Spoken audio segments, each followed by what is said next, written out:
올해는 이렇게 돈을 버세요. 자, 우리 부트스쿨 구독자분들이 이 영상을 보시는 이유가 결국 더 잘 살기 위해서라고 생각합니다. 그럼 제가 해야 될 일은 어떤 그것과 관련돼서, 돈과 관련돼서 제가 해드릴 수 있는, 제가 드릴 수 있는 유익한 정보라든가 경험담, 남다른 뭐 통찰이라면 통찰, 그걸 드려야 될 건데 오늘 그 얘기를 한번 드려볼게요. 일단 돈을 많이 버셔야 됩니다. 저는 극단적으로 남자의 인생은 돈을 버는 거다라고 생각합니다. 뭐 어렵게 설명할 거 없다. 때로는 단순하게 가는 게 정답이다. 결혼을 한다는 건 내가 가장이 되는 거죠. 내가 가장으로서 책임을 지는 거예요. 그 내가 뭔가 가장으로서 책임질 수 없을 것 같다. 그럼 결혼을 안 하면 된다. 내 2세가 앞으로 어떻게 살게 뻔히 보이는데 굳이 안 되는 걸 억지로 할 필요는 없다고 봐요. 자, 여하튼 길게 얘기할 건 아니고 돈을 좀 많이 버시고요. 이것과 관련돼서 오늘은 조금 더 세부적인 얘기를 한번 드려볼게요. 그럼 당연히 어떻게 해야 돼요? 1번은 본업 경쟁력이죠. 당연한 얘기입니다. 당연한 얘기를 또 드리는 이유는 이게 정답이기 때문에 그렇습니다. 우리는 다 알고 있어요. 갓 취업을 하셨건 뭐 3년, 5년, 10년까지 일하셨건 어쨌거나 그게 내가 제일 잘하는 거예요. 그럼 그 경쟁력을 더 키워야 된다. 근데 그 상방이 보인단 말이죠. 그럼 내가 직장인이면 내가 한번 임원을 달아보겠다고 하면 정말 열심히 살아야 되는 거고 뭐 운도 따라줘야 되는 거고, 근데 그게 아니라고 하면 내 리소스를, 내 어떤 시간, 돈, 에너지를 회사에 너무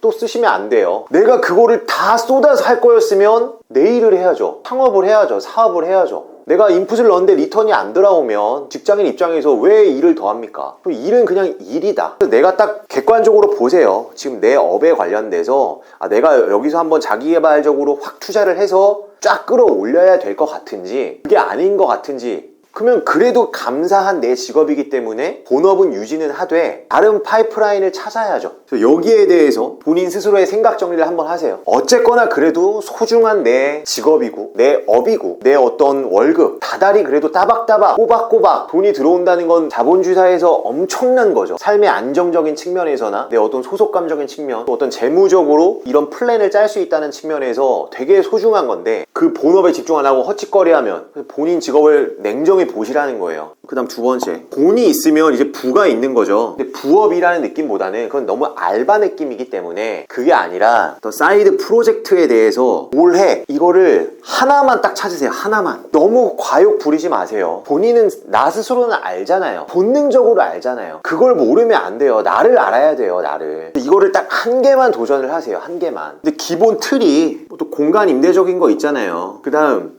커머스적인 거 있잖아요. SNS적인 거 있잖아요. 그럼 이거를 결국에는 컨텐츠화하는 어떤 조합에 대한 부분까지, 어쩌면 우리 부트스쿨 구독자분들은 그 아이템에 대해서는 이미 알고 계실 거다. 중요한 건 내가 그거를 어떤 사람에게 배워서 정말 그 거기까지 간 사람, 뭐 엄청 초고수가 아니어도 됩니다. 거기까지 간 사람, 내가 지향하는 그 단계까지 간 사람에게 노하우를 완전히 흡수해서 얼마만큼 시간 단축을 하고 돈 써야 돼요. 시간 써야 됩니다. 거기까지 좀 단축시킨다. 어느 정도 내가 하나의 이 사이드 프로젝트에서 성과를 맛본다. 성취감이라는 걸 맛본다. 가능성의 씨앗을 하나 뿌린다. 어떤 가능성의 씨앗? 나는 곁눈질 안 해도 되겠구나. 살짝살짝의 곁눈질은 계속 있어야죠. 세상의 흐름을 살펴야 되니까. 근데 내가 이게 맞나 저게 맞나 하는 뭔가 내 중심이 흔들리는 곁눈질은 안 해도 되겠구나 라는 걸 오래 찾으셨으면 좋겠어요. 저는 제가 뭘 잘하는지 모르겠어요. 저게 저랑 맞는지 안 맞는지 모르겠어요. 그러면 시도해야죠. 시도. 실행. 이거 없이는 깨달을 수 없다. 그러면 많은 대가를 치르실 거예요. 본인이 아예 안목이 없다면 거의 반사기 수준의 시행착오가 있을 수도 있고, 여하튼 본인의 시간, 돈, 에너지가 투입되는 일을 겪어야 된다. 그거 벽을 한번 깨부숴야 된다. 이거 하나만 찾으세요. 왜? 나중에 어설픈 프랜차이즈 하지 말아야죠. 이 과정에서 이게 더 나아가서 이제 뭔가 브랜딩에 대한 부분까지, 그럼 그 브랜딩된 개인들과의 어떤 네트워크, 어떤 뭐 협업에 대한 거, 어떤 시너지에 대한 거, 그런 부분까지 좀 고려해서 요거 올해 반드시 좀 한계를 찾아보시면 좋겠고요. 정말 저 뭐 해야 될지 모르겠어요 하면 이 관련돼서 요것도 제가 한번 따로 정리를 해드리겠습니다. 그 다음에 3번인데 투자 파트를 새로 한번 뽑아볼게요. 뭐 딥시크든 뭐 팔란티어든, 그러니까 엔비디아나 이런 건 또 이제 너무 이제 유명한 얘기니까 제가 냉정히 한번 생각을 해본 거예요. 내가 부동산으로 자산을 증식한 사람이지만 그때랑 시대가 또 다르고 내가 지금 시작하는 사람이야. 내가 이제 뭔가 이 투자로 돈을 벌려고 뛰어드는 사람인데 정말 무베이스로 어떤 편견과 선입견을 다 차치하고 내가 지금 시장에서 돈을 벌려면 어떻게 해야 될까에 대해서 냉정히 한번 고민을 해봤습니다. 그럼 지금 이런 시대인데 트럼프 2기가 출범을 했고 오픈 AI에 뭐 샘 올트먼이 나와서 소프트뱅크 손정이랑 또 지금 최근에는 뭐 일론 머스크가 본인이 인수를 하겠다 마겠다 하면서 약간 이제 라이벌 구도도 만들면서 여하튼 대 AI 시대잖아요. 챗GPT 써보면 놀랍죠. 요즘 누가 블로그로 이걸 다 일일이 쓰고 있습니까? 그 대혁신의 시대, 혁명의 시대인데 여기서 이 부동산만 바라보고 있는 게 맞겠나. 그러니까 부동산 시장이 지금 어때요? 대한민국 부동산 시장이 지금 똘똘한 한 채 가는 놈이 가죠. 레미안 원베일리, 뭐 아크로 리버파크 지금 84 국평이 60억을 찍죠. 미쳤죠. 계속 가잖아. 잠깐 빠지는 것 같더니 금세 회복해가지고 지금 정보점 다 돌파했잖아요. 근데 그 밑에 있는 애들 뭐 노도강이나 금광구 이런 데들은 많이 안 오르잖아요. 같은 서울 내에서도. 그리고 청약 어때요? 청약 최근에 방배에 레미안 원페를라 청약 경쟁률 보세요. 그냥 수백 대 1입니다. 그냥 로또 사는 거예요. 거기에 다 몰리는 거예요. 그러니까 뭐 가는 놈이 가는 거예요. 계속. 왜냐면 다주택자 규제를 해놨잖아요. 인당 2개밖에 못 사요.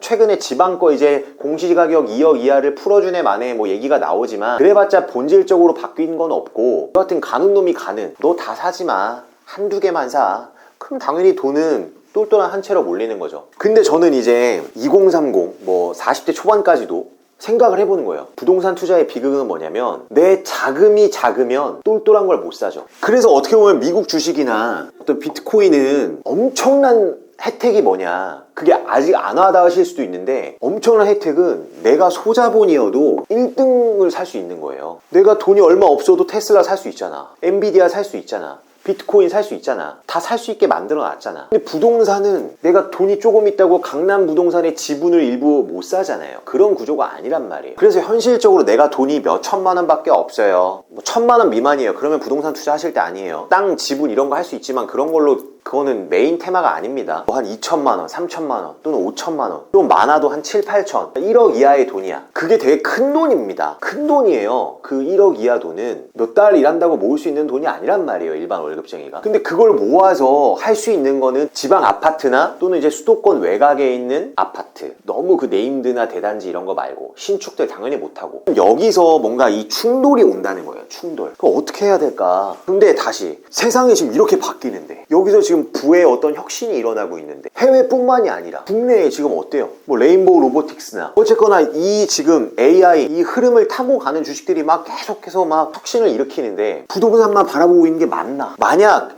이거를 할 수 있다고 하면 오케이인데 소자본으로 한계가 있단 말이에요. 근데 또 생각을 해보는 거예요. 1억 이하의 돈이야. 소자본이라고 하면 1억 이하라고 하겠습니다. 근데 그 돈을 여기 다 묻어두는 게 맞겠나? 자, 투자의 대원칙이 뭐예요? 자산은 분산되어야 되는 거예요. 분산 투자로 부자 된 사람 없다고 하지만 그렇다고 정말 피같이 모은 돈인데 그거를 한 군데에 꼬라박는다는 것도 너무도 리스크한 일이다. 그럼 어떻게 하라는 건가요? 올해 2025 이렇게 하세요. 지금 이제 2월에서 이제 3월로 넘어가요. 자, 1분기. 자, 우리가 분기 단위로 좀 끊어가면서 봐야겠다. 좀 더 현실적인, 정말 저라면 이렇게 할 거예요 라는 현실적인 스텝을 한번 공유를 드려볼게요. 내가 1억 이하의 종잣돈이 있어요. 디테일은 약간씩 달라요. 저는 2천이에요. 저는 3천이에요.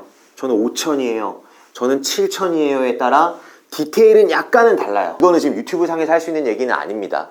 그럼 일단은 두고 저는 이 스텝을 밟겠어요. 자, 큰 틀은 어떤 미국 주식에 대한 게 있고 어떤 코인류에 대한 게 있고 부동산에 대한 게 있다고 했을 때 그래도 여기 뭐 국장도 좀 넣어주겠습니다. 근데 일단 투자해야죠. 내가 챗GPT 같은 거 못 만들어. 내가 뭐 딥시크 못 만들어. 내가 전기차 못 만들어. 근데 거기에 투자자로서 올라타야 된다. 지금 시대에 이거를 안 하고 있다는 거는 부자 안 되겠다는 거죠. 그 는다. 코인도 마찬가지. 뭐 비트코인, 저는 비트코인만 합니다. 저는 뭐 이더리움까지는 합니다. 저는 뭐 솔라나 리플 정도까지도 해요. 아니 저는 다 그냥 알트코인, 기타 알트코인들 다 하면서 트레이딩 관점에서 봅니다. 다 좋다 이거예요. 다 좋다. 그건 어차피 정답은 없으니까 본인에 맞게 하는 거죠. 내가 거기서 감각이 있다고 하면 그렇게 하는 게 정답이지. 내가 단타 쳐서 돈이 벌리는 것 같으면 그게 정답이지. 비트코인만 전재산 박아놓는 것도 바보 같은 짓이죠. 근데 중요한 건 이제 이걸 어떻게 가져갈 거냐. 이거를 단순히 어떤 지방 아파트, 뭐 수도권 상급지에 그냥 갭으로나 분양권을 묻어두지 말자는 거예요. 저는 이거를 지금 샀을 때 손해볼 확률은 되게 낮다고 봅니다. 지금 25년 이 시점에. 왜냐면 지난 3년간 너무 많이 빠져 있고요. 좀 더 정확히는 그 앞에도 그렇게 많이 오른 게 없어요. 서울 수도권 상급지는 이렇게 출렁임이 있었지만 얘는 그냥 조금 오르려다가 자이언트 스텝 맞고 꺾였거든요. 이렇게 막 오른 게 없어서 큰 리스크도 없어요. 근데 절대적인 공급 부족이 앞으로 기다리고 있어. 그래서 지금 여기를 투자해도 손실 볼 확률은 거의 없어요. 근데 뭐가 문제냐면 지금 이렇게 세상 흐름이 가는데 이거를 안 하고 이걸 할 수가 있겠느냐. 돈은 한정돼 있잖아요. 그게 문제라는 거죠, 그게. 그래서 이거를 경매를 하는데 이 보증금만 일단 빼놓으세요. 이 보증금만 빼놓자. 경매는 최저가의 10%만 들어가니까 모든 돈을 나는 부동산 할래라고 빼놓지 말고 보증금만 빼놓고 입찰을 들어가자. 그럼 이미 그게 확정된 수익이기 때문에 이 불확실한 거에 너무 큰 돈을 묻어둘 필요가 없어진다. 여기에 어느 정도 시드 분사는 하지만 이 스텝을 오래 밟으세요. 단순히 경매 강사가 아니에요. 경매만으로 부를 증식한 사람도 아니고. 근데 지금 이 경매장, 대한민국 부동산 장에서 펼쳐지는 이 경매 기회는 지금 거의 10몇 년 만에 온 거다. 요것과 관련돼서 지금 유튜브에선 다 담지 못한 얘기를 라이브로 제대로 한번 풀어드리겠습니다. 그래서 뭐 아래에 이렇게 고정 댓글 해서 링크를 설정을 해둘 테니까요. 어떻게 하셔야 되는지 디테일한 전략을 한번 말씀드리도록 하겠습니다. 2025 너무도 중요한 장입니다. 절대 이 기회를 놓치지 마시고 여하튼 저는 온라인 라이브 때 뵙는 걸로 하겠습니다. 파이팅!